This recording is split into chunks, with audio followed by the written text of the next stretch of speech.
Are we doing that right now? Yeah. Oh, yeah. absolutely. We're just gonna jump into this Okay. at some point. Like that's where it'll start. When you start getting interesting, that's when we'll start.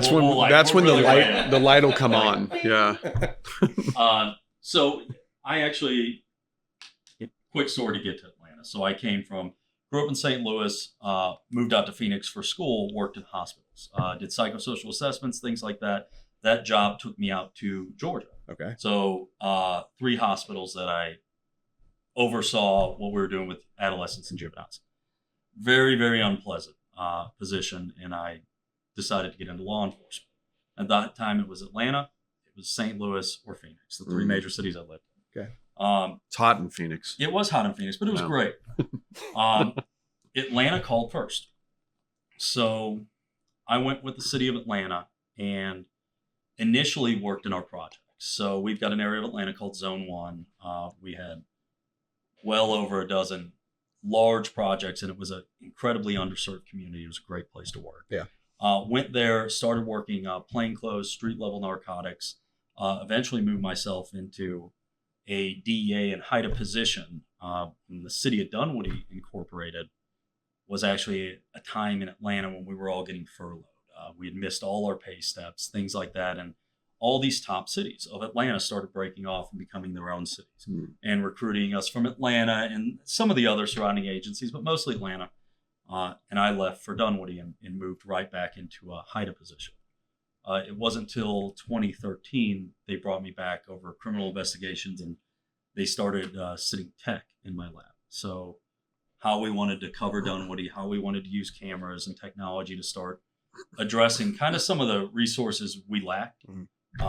Because as it's same with Atlanta, we were slotted for 2,000 officers at that time, and I think we had about 1,400. Yeah. So they're even worse off today, and we needed to rely on any tool we could. Dunwoody, we were in a much better position, but we still needed a lot of tools to help us do the job. What year was this? Yeah. With the tech or Atlanta? So the when tech Dunwoody became a police department. Yeah, when they started breaking off. So 2009. Okay. 2009, Dunwoody Incorporated, and we started this agency. Interesting. And they pulled from, tactical operations or traffic like heat units, traffic. And that was, we had a department of people that worked in some type of specialty. Yeah.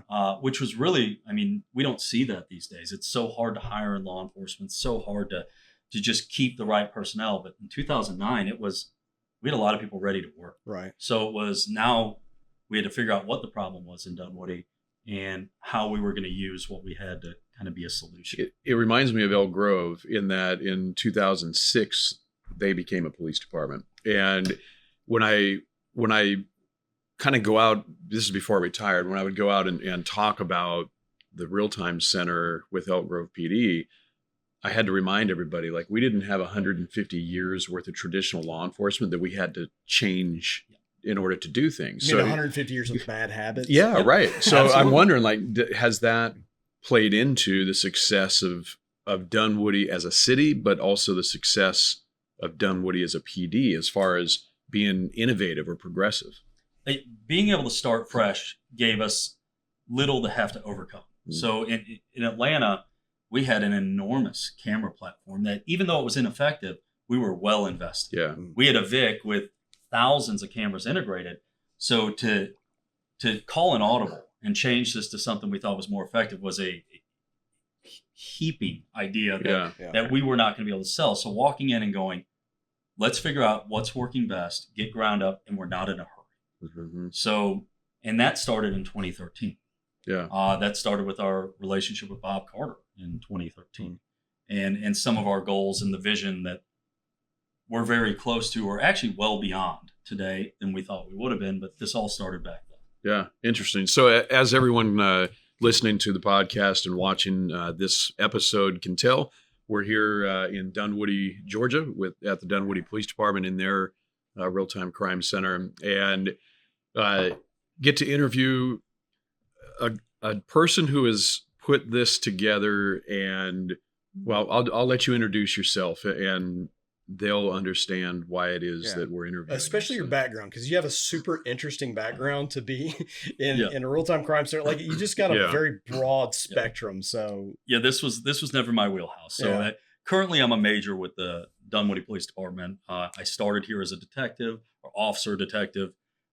Came over from the city of Atlanta. Most of my career has been involved in tactical operations. So I am a tactical commander for the North Metro SWAT team. We serve the top 5 cities on Atlanta. So we border Sandy Springs, and I won't even go through the cities because it's not going to mean much to your audience. But the whole top half of Atlanta is where we operate. Through that, I've spent a lot of time in DEA and HIDA, FBI, TFO positions.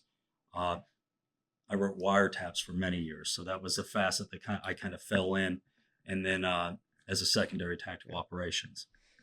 did you do a lot of tech stuff or any tech stuff with the SWAT team? Because I know SWAT's got a lot of tech. We Yeah. do, and so I oversaw. So we have our team is 42 operators, and we have a segment of that team that is solely dedicated to tech, and they are incredible at their job. So my job was to make sure and support that they got that tech, but I didn't work with it much. So between our drones, throwbots, robots, thermal, FLIR, ticks, everything that we're running to do our job, that was huge in our application to be successful.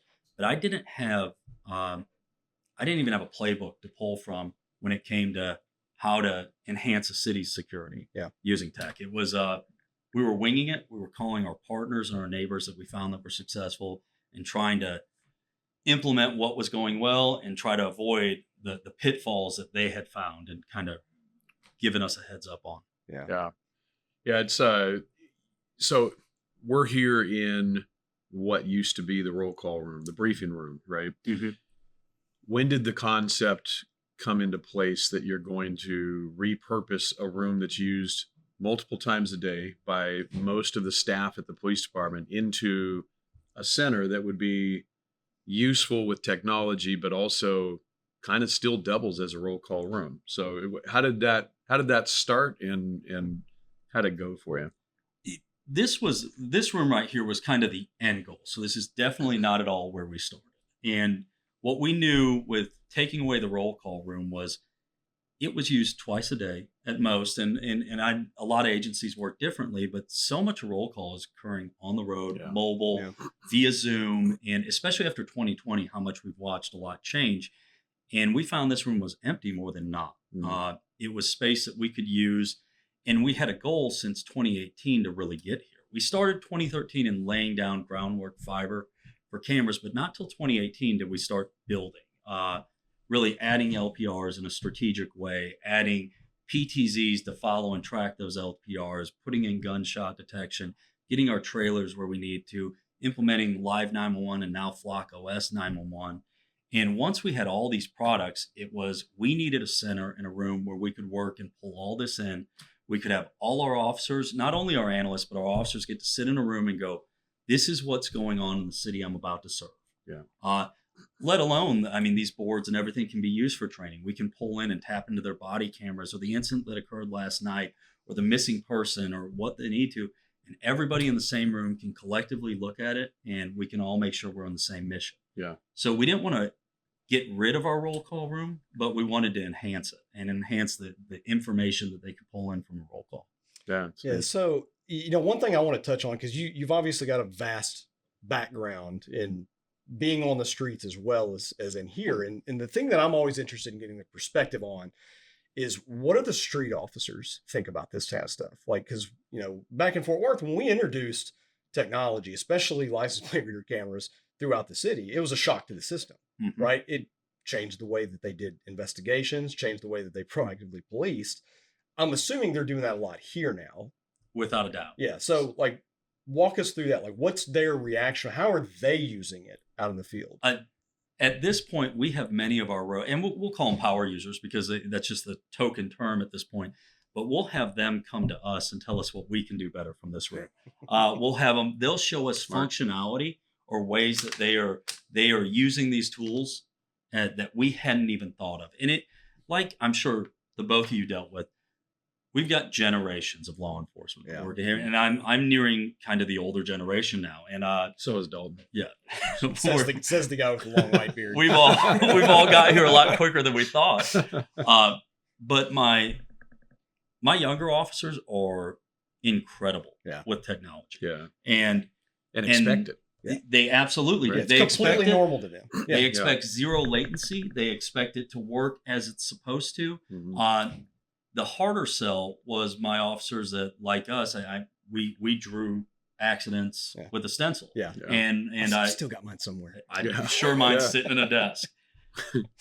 But when they started seeing how effective this could be and how these tools helped them do their job or how they apprehended the guy they'd been looking for months. Yeah. And on the investigative side, the great thing about detectives is they're always looking for a solution. Right. They're always looking for a way to get in deeper. And the data pulled from these tools brought a ton of success with them. They stood in these roll calls telling those officers what they were doing and how it was working. And it became such more of a conjoined effort between CID, patrol, and our overall goal, when at many times, like, patrolmen wonder what detectives are doing. Yeah. Or detectives think, like, what a patrolman, well, that's an easy, like, it's always a bit of a battle. This brought them together, and they're using the same tools to be equally effective in different ways. And we just had to continue to train. And we still do, because all these tools, next week, we're going to have another application or another search tool that's going to make it more effective. But if we don't tell people about it, if we don't train our guys, we're not going to use it. Right. So we have to stay on top of it. And that's kind of my job and my team's job, to make sure we're getting that out to everybody who needs to know. Yeah, it's good. So going kind of technical nerd style here. First thing, for you. easy for me. We're still getting there for some. So first thing I noticed when I walk in here wasn't the video wall. It wasn't the furniture, which is very nice, by the way. It was the floor. It was the false floor. It's basically a raised floor. What'd you say? 1.5 inches? Inch and a quarter. Inch and a quarter. And which completely took out the need for you to trench concrete to build a room, right? So because people want to know about the builds, right? They want to know what you went through for this. What did that save you guys? Or what did it do for you when you made decisions like that? When you made decisions like, we're going to go this route as opposed to this, or we're going to use this type of table versus this type of desk. Like, were there some things that stood out for you that others that listen and watch this podcast would say, that's what we're trying to decide now too? I would say I didn't know what I didn't know walking into building a room. So essentially, I thought I needed the wall is probably the least important part of it. The cheapest, we're talking TVs or screens, LED, LCD, but it was the brain and the data in the room, the thought process behind the room. The floor, honestly, this was a mistake we were going to make. I was ready to trench for all our power, and I don't want to get into numbers too deep, but again, let's call each line a trench $4,000. Yeah. So, and that's a permanent fixture. And when I walked in this room, there were two things that were a problem. We pulled everything out of it, all the furniture things. We realized that we had some major sound issues. Yeah. Like one side of the room to the other. And I thought with the size of the room, that wasn't going to be a problem until I got it empty. And like an echo chamber, right? Absolutely. Yeah, it was gonna drive you crazy and make it difficult to work.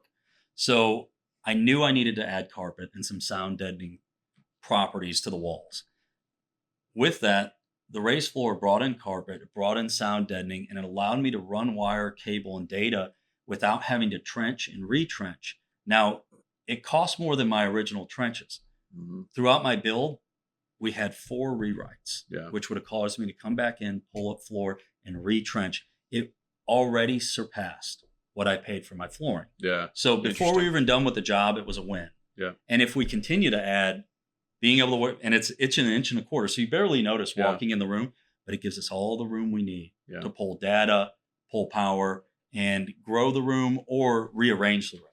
So it's a huge win, I think. Yeah, it's a hell of a thing. You guys give already plenty of site visit tours. That will never stop. I'll tell you that. So, right, Dalton? Yeah, I mean, it'll increase actually. Yeah. Which is great in the sense that, why not share with the rest of the agencies out there the experiences, right?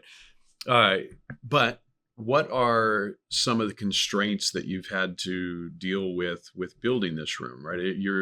I'm assuming you're not 24 hours a day, so I'm assuming staffing was at least a concern from the beginning. What are some of the obstacles or constraints that you've had just getting this going? So the initial, and it's going to be obvious for anybody that's in the process of this, was finding a realistic budget that was going to build a room, because I wasn't willing to build a room halfway the first time. Yeah. I knew what I built was likely going to exist here for, let's call it 3 to 5 years without huge enhancements. So I needed to ensure that my first allotment on the budget was going to build a room that could be effective. I didn't want to go, hey, we'll give you half of it. Let's get it halfway running and we'll figure it out next year, because I know how that works. Another project's going to come up. Another issue is going to come up. Staffing. So this didn't include staffing when we got the budget lined for actually getting the tech and the equipment into the room. So what we initially did and what we're currently doing now is we pulled our analyst team, and they are working in this room on a part-time schedule. Yeah. They're covering so the great thing about them being crime and intel analysts is they're pulling the hours where the vast majority of our crimes are occurring, when this room primarily needs to be covered, and then set up a callback system so when they're not in this room, they can be pulled back in there. We also have civilian ambassadors. So the ambassadors that work within our city, their goal initially was to handle private property car accidents, change a tire, bring gas out to somebody that needs it. Things that if we didn't need an officer to do that, they could take care of it, keep an officer on the road. Are these volunteers? No, these are full-time positions. Okay. So full-time like a community position. service officer style position. Yeah, I've heard of some cities doing this. It's actually Yeah. really interesting because Yeah. especially when you talk about how everybody's kind of how can we civilianize certain sections of Sure. the department, Yeah. which is kind of a hot button topic sometimes, but I Yep. really like what they do. So Well, tell it's us more about it's that. a huge benefit, because it takes, for the duty that they're doing, we don't need to send somebody to a 6-month academy, then a 4 months of FTO to ultimately get them to do non-enforcement actions. Right. So what they get to do, and another precursor is an 18-year-old can do this job that may want to be in law enforcement in the next 3 years, and it gives them a 3-year interview process, not only with us, but with them to us. Yeah. They can look at our agency and go, is this where I want to work? Is this the type of agency that I want to be a law enforcement officer with? But what we did realize is they're not out changing tires or sitting on down lines or broken water pipes or bringing out gas 40 hours a week. So they had a lot of set time where they could be very effective in this room. Yeah. So our analyst team started training them. So 4 hours of their 8-hour shifts, so 20 hours a week per ambassador, resides in this room. So they monitor, they watch the radio, they work. We got them all their CJIS certifications so that they can look at all the applications that they need to and support our officers on any duty that they're doing.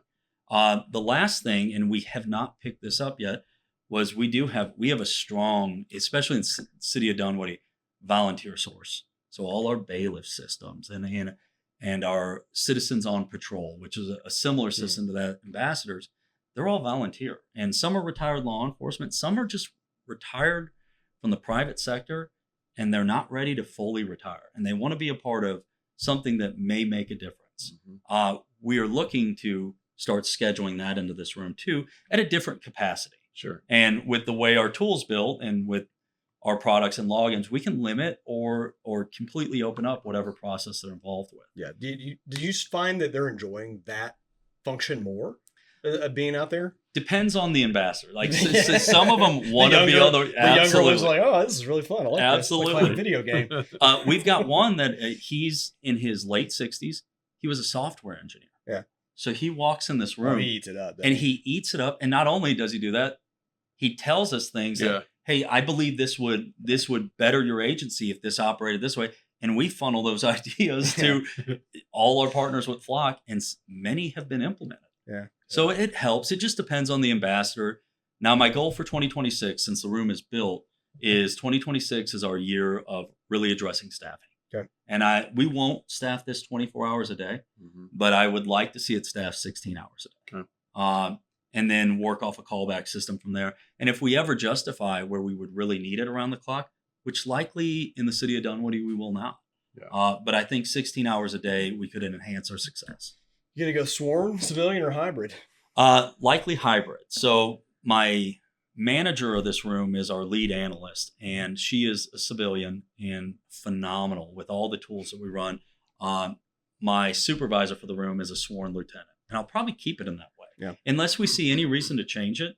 But our civilian personnel, they have a passion for it, they have a knowledge base for it, and have been as effective as any officer or myself working in this room. Yeah.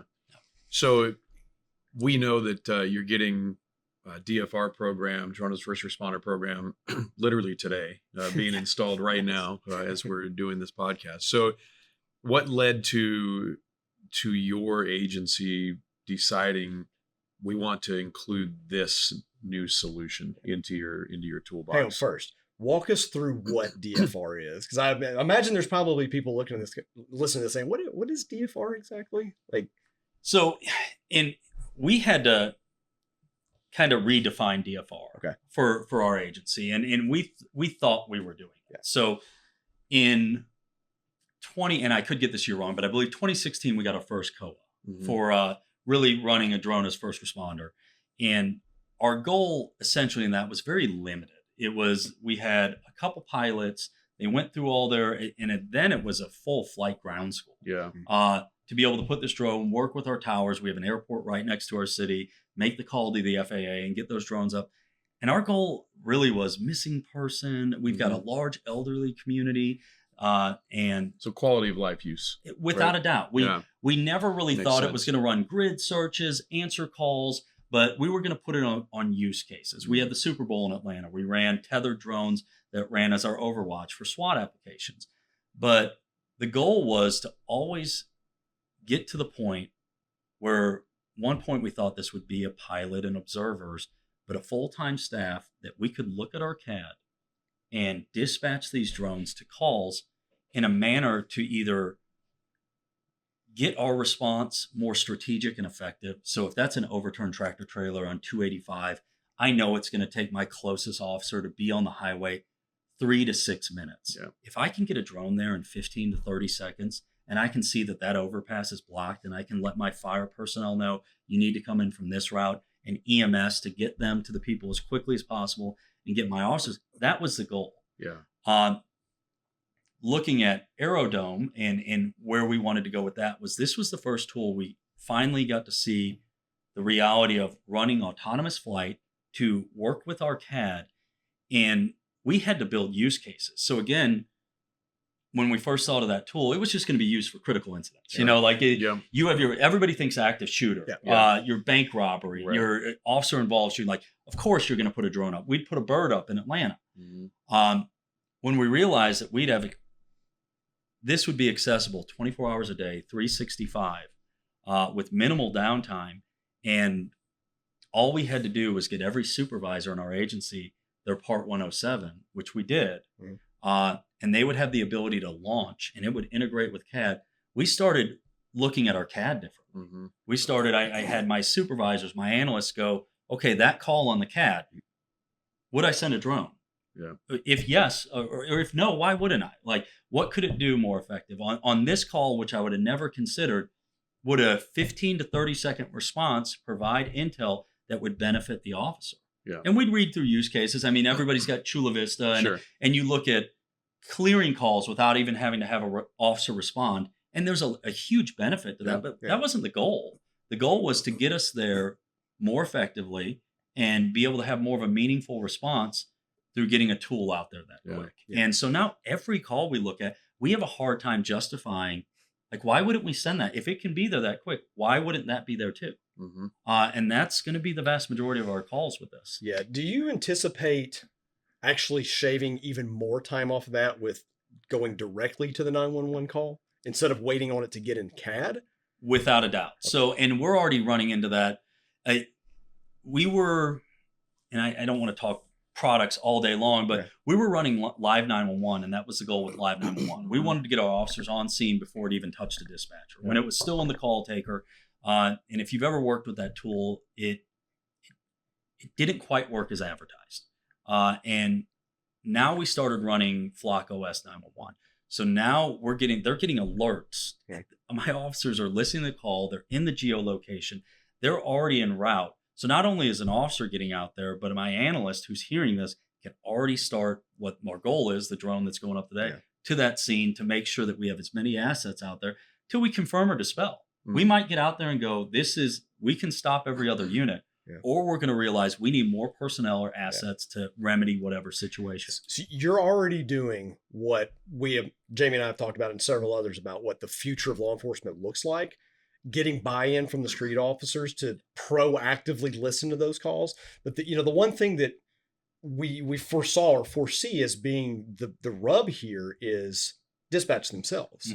Because they have a very important job to curate those things. So those kind of things kind of work in conflict with officers self-dispatching. So unpack that. Like, how has that worked in your agency? So we were very intentional in how we addressed that. We didn't want to make any of our dispatchers, because they are very much part of our team, feel like we were working them out of a job. Right. What we did is we met with our director of our 911 center and some of her lead dispatchers and asked them, where are the areas that you are running into incredible difficulty? And they're running into the same staffing issues as we are in law enforcement. So number one was staffing. Number two was language barrier. Yeah. So having to address language barriers. So what we offered is bringing in Prepared 911, mirrored with Flock OS 911, the live transcription, and giving them that data so they don't have to reach out to language line. They didn't have to do that. And officers could self-dispatch and start working within their dispatcher and call taker to take some of that workload off of them, because they're already overworked with limited staff. And we just had to keep our lines of communication constantly running. They welcomed, by the end of the meeting and our goal, once we were on the same page, they pushed for it as hard as we were pushing for it. So we didn't just tell them we were doing it. We didn't just say, surprise, we've got this new tool. It's made your job. You could say less important, but it doesn't. It doesn't make it. Just makes us a little bit more effective, and them too. Yeah. So I think we had full buy-in. So we'll stay on the dispatch section for a second here. Are they seeing what your crime center folks are able to see? Are they seeing video? Are they seeing things? Do they have access to that? Is that a consideration you guys have made? So they have access to alerts, but they don't have our full OS map and cameras. We have offered that. Okay. So one thing is, and I do have to understand, they have a lot on their plate, right? And they don't want to continue to compound on that. Oversaturated in what absolutely, they're doing. Or feel that their responsibility is they need to alert and start running this, and we're happy to handle that. Now they definitely assist us. Yeah.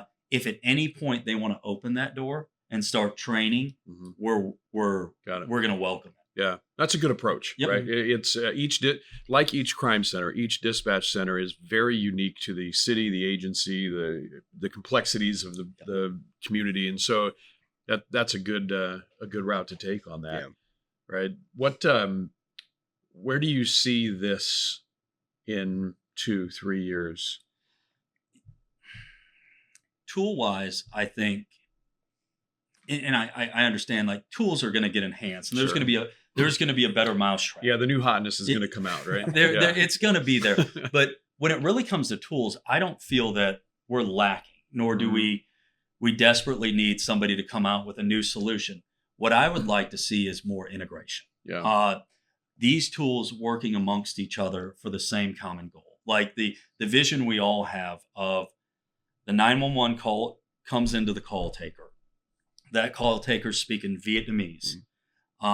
Prepared is auto transcribing that to my officer who's responding to the scene, and they're stating that they were just held at gunpoint by a white male in a black shirt and gray pants, and the AI associated with Prepared and Flock OS 911 is already filtering to my condors, my wing gates, and my LPRs to start looking in the geolocation of that 911 call that they've already captured and populating pictures of that person to my officer, or they state he jumped into a black Ford Bronco and he fled the scene, that all my LPRs are already starting to disseminate to the officers in the area that your target vehicle may be going down this road because we've captured a black Ford Bronco.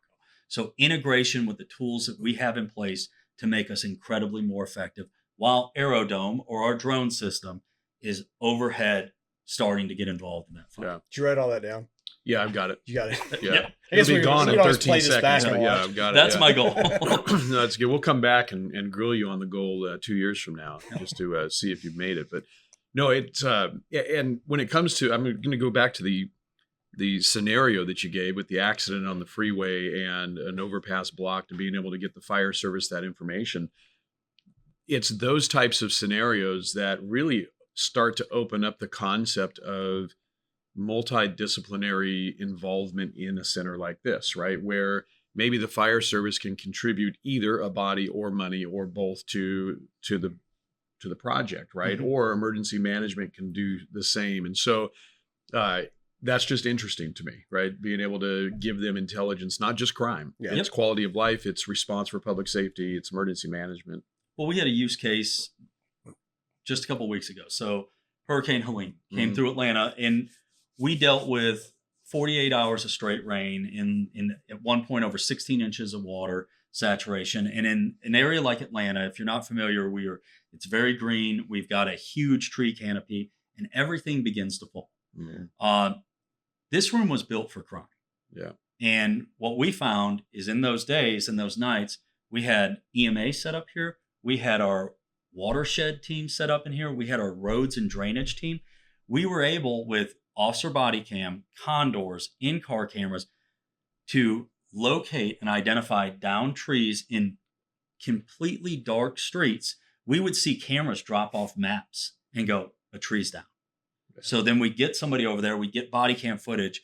Our roads team was able to look at our screen and go, I need 6 barricades and 2 guys to address this, instead of wait for the call to find it, get a team out there, they assess, they make the call for the barricades. It was all happening in the room before it hit dispatch. Mm-hmm. And never did we think this room was going to be that tool. Yeah. But it was incredibly effective. So probably here on out, in any incident like that, that's what this room is going to continue to assist. Yeah. So I like to say that you call it, basically it moves from a crime center to an operations center, and then you just insert the word in front of it that you're dealing with: storm operations center, event operations center, right? That's the way to leverage technology, right? And that's the way that you guys as a police department, be it intentional or unintentional, can stand in front of your electeds and say, your money that went into building this crime center absolutely helped mitigate this potential disaster or this event, right? Without it. It almost feels foolish at times to just call it a crime center. Yeah. Now I get when we're selling it is a buzzword right now. A real-time crime center is a buzzword. Sure. And but it's got so many more use cases. Yeah. And the fact that you're willing to do those, that's the message that we like to get across to agency executives is allow your center and the people who build it to be fluid as they start to do operations in it. Would you agree with that sentiment as far as the ability to adapt and be fluid? Without a doubt. I think, and it's not just my ideas, that I think we need to adapt. Like, we, overseeing this room, to our personnel, everybody is in a platform of we need to listen. And our officers bring us some of the greatest ideas. Some of our civilian staff come in here with ideas that we would have never even went down that road. But we take it, we try to vet it and run it. And if it's effective, it's going to remain in this room. Yeah, love it. Awesome. Parting thoughts. Well, give us some advice. Anybody listening to this that maybe looking to dive off into technology themselves or build their own crime center or whatever they want to do, like, what would you say to them? I would, going back to real-time crime center being a buzzword, it seems like that is everybody's goal right now. I'm happy to say we've been building towards this since it very intentional since 2018, but well before that. But getting the tools and assets in place to be able to justify or have a successful room. So not in a huge rush to get the video wall up, because a video wall that doesn't look or isn't capable of doing what you need it to do, I'd much rather you get the tools to your officer, your fire personnel, your medics, your dispatch, get that out there first, so you really have a reason to pull it all together. But it seems like this is the end goal. We do a ton of tours, and we've met with a lot of people that have very limited assets, but they're going to take huge capital and build a room when that could probably better serve their community and make it safer if they just put that into resources and tools on the ground, like LPR, PTZs, federating things through Wingate. Maybe just we could go down the road. I love it. So this agency, for everyone who is listening and watching this, the room is built unlike any room I've seen so far, which is intriguing in itself, right? So a couple of operation stations, and then a very large and multi-useful table with chairs that make absolute sense, right? So if you're looking to build one of these centers, I'm going to do you dirty here. Reach out to the major. He'll be happy to show you. That's right. Personal phone number. Yeah. His email, yeah. his home Exactly. Just address. text him. He likes to stay up all night. So, but no, it's one of those things where you don't have to necessarily build that very traditionally built room, similar to what mine was, right? And yours, for that matter. Yeah. Right? Taken away from what we've talked about today, the thing that I'm most impressed about is getting the officers involved as well as dispatch, because to me that is just so important. Like you can have the greatest crime center in the world, but if there's no buy-in at the officer level, who's responding to the things that you're developing, right? Without doubt. And if they're developing it themselves, you've essentially got 10, 20, 30, 50 mobile crime centers driving around, right? And one thing actually we didn't touch on was the way this room's designed also. So we've got our analyst stations up front, but I've got what we refer to as a Cinelink running through this back table. So if I need to plug in additional assets to run on this board, we can plug in 8 more computers on the backside to have 8 more analyst stations if we need to funnel and need that type of real estate. So if we ended up in that incident, hopefully we don't. Hopefully we run it with our 2 analysts in a very effective manner. Well, you haven't gotten a Taylor Swift concert yet, have you? We have not. 2028, we're gonna need more desks. We got a Super Bowl coming, and we've got a World Cup. So, but not as Taylor Swift. Yeah, no Taylor Swift. Those things don't compare. Yeah, that's awesome. Well, again, this has been fun. We appreciate the time today. Absolutely. Thank you very much. And like you said, if anybody did want to come out, all joking aside, any agency is welcome to come visit our room. And if we can in any way help them not walk into pitfalls that we may have or others, the more success for our surrounding agencies or any of our partners is a success for us. So they are welcome to come. You were talking earlier about a story about a federal jewelry case or something like that you guys were working. And I want to hear more about it. So especially from start to finish, like how did you get turned on to it? What did you do? What ultimately happened? All these different things. This was unique, and it wasn't something we run into quite often, but the FBI had contacted us in reference to a commercial burglary or commercial robbery group. They were going in and doing hostile overtakes of a jewelry stores, high-end jewelry stores, and they were running up and down the East Coast. So a group of individuals were walking in masked, armed, and they would take over these jewelry stores, essentially in a smash and grab, clean them out, and then vacate, and then funnel down the East Coast and hit the next one. There's a fair amount of intel behind it, and the FBI was able to identify one car involved that was continuing to be used. Yeah. And they even had a tag associated. But we knew this group was staking out these locations, gathering a bunch of intel, and planning out their operations in a manner where they could escape in a very quick way.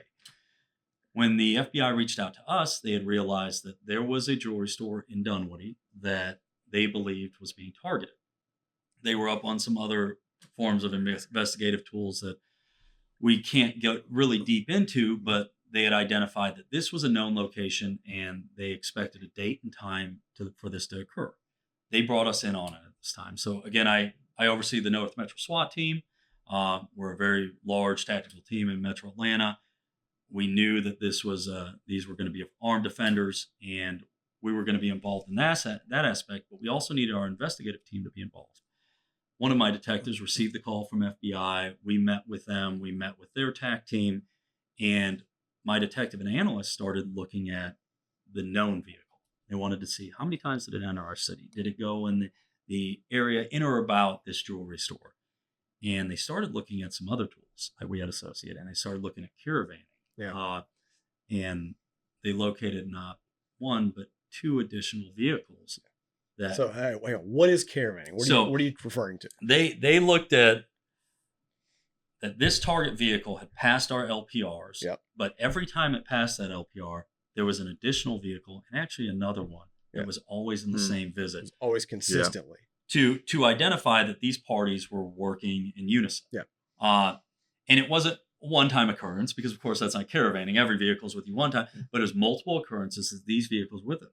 So what this allowed us to do is we've got two more target vehicles and multiple offenders. We started paying attention to these vehicles and realizing that they were conducting quite a bit of surveillance throughout our city. Then also using many other tools to identify who's in that car, what towers we're hitting off of, MEIDs, and deep in the weeds of that for our target offenders. But now we know this isn't just one car with 3 armed people in it. We've got 3 cars with multiple offenders, and we needed to prepare for that tactically. Yeah. We set up our takedown teams. We knew their time that they were going to set up, and with that, FBI was set up, North Metro SWAT was set up. We had a rescue team, an officer down rescue team. We allowed them to get into our city, which we were immediately notified through LPR since we had everything identified through hot lists. We saw our caravan vehicles also enter. We watched them do surveillance. Once they realized the area was clear, we let them set up. And the moment they got set up to take down this next jewelry store that was going to be on their long list of East Coast jewelry stores, FBI's TAC unit and our team rolled. They were taken down before they were even able to enter the building. That's It awesome. was great. They were incredibly surprised. Yeah. No idea we were there. Did you take the other cars down too? They were all taken. Yeah, that's awesome. One was taken down, so one did surveillance and then left. Yeah. Left to which was probably going to be the meat spot where they were going to vacate the city, and they were taken down at that house. Okay. So they weren't even in the city, and they got. Yeah.